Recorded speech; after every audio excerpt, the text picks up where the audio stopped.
Nous, c'est les voleuses au large. Et nous, c'est qui? Charlotte, 25 ans et un dynamisme à toute épreuve.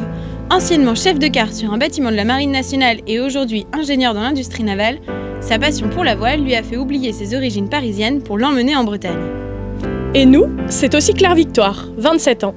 Elle, c'est une battante. Forte de son titre de championne du monde de parachutisme remporté à 24 ans, cette infirmière de l'Armor-Plage à l'énergie débordante se lance dans un nouveau défi. Voilà notre duo 100% féminin. Et ensemble, nous participerons à la Transat Jacques Vabre 2023 en classe 40. Venez, on vous emmène! Avant d'en arriver à louer un classe 40 pour préparer la Transat Jacques Vabre 2023, on a chacune eu un parcours et une histoire un petit peu différente. Moi, c'est vrai que j'ai toujours fait de la voile, mais plutôt en loisir. Et en fait, j'adore l'adrénaline et l'aventure. Et j'ai été en pôle espoir de parachutisme pendant 5 ans. J'en ai fait à haut niveau. J'ai énormément appris en dépassement de soi, mental, exigence, sport d'équipe.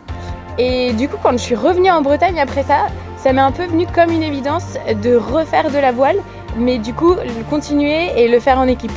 Et j'ai été au départ de la Transat Jacques Vabre de 2021 et je me suis dit que j'allais participer à la prochaine édition. Avec Claire Victoire, on se retrouve beaucoup sur notre goût pour l'aventure, du dépassement, pour le sport. Et du coup, quand elle est venue me proposer de faire un binôme avec elle pour la Transat Jacques Vabre 2023, c'était l'opportunité rêvée. Moi, j'adore la voile depuis toujours. J'ai fait beaucoup de croisières, j'ai fait du J80 en régate, du match race et une transat sur un vieux gréement. Et quand je suis arrivée en Bretagne pour être plus près de la mer, et c'est là qu'est né notre projet. En 2022, on a fait une saison en habitable sur un Figaro One. Et on a fait pas mal de régates l'année dernière.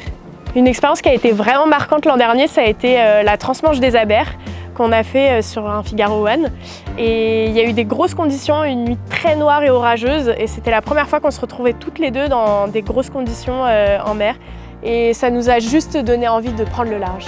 Avec Charlotte, on a toutes les deux un lien avec les armées, moi par ma famille. Et Charlotte a fait 1 an dans la Marine nationale et son travail qui est lié à la défense. Et c'est pour ça qu'on est sensible à la cause des militaires blessés au combat et à leurs familles. Et c'est pour ça que dans notre projet, on a décidé de soutenir et de mettre en avant l'œuvre du Bleuet de France. On est trop fiers d'être l'un des rares équipages féminins à prendre le départ de la Transat Jacques Vabre 2023. Et on espère être lauréate de Cap pour elle, ça nous permettra d'avancer beaucoup plus sereinement et d'être entourés par des personnes expérimentées qui pourront nous aider. Et on aimerait trop que cette première année de course au large nous permette de vivre une belle aventure humaine et sportive et d'apprendre plein de nouvelles choses et de mener jusqu'au bout ce beau projet.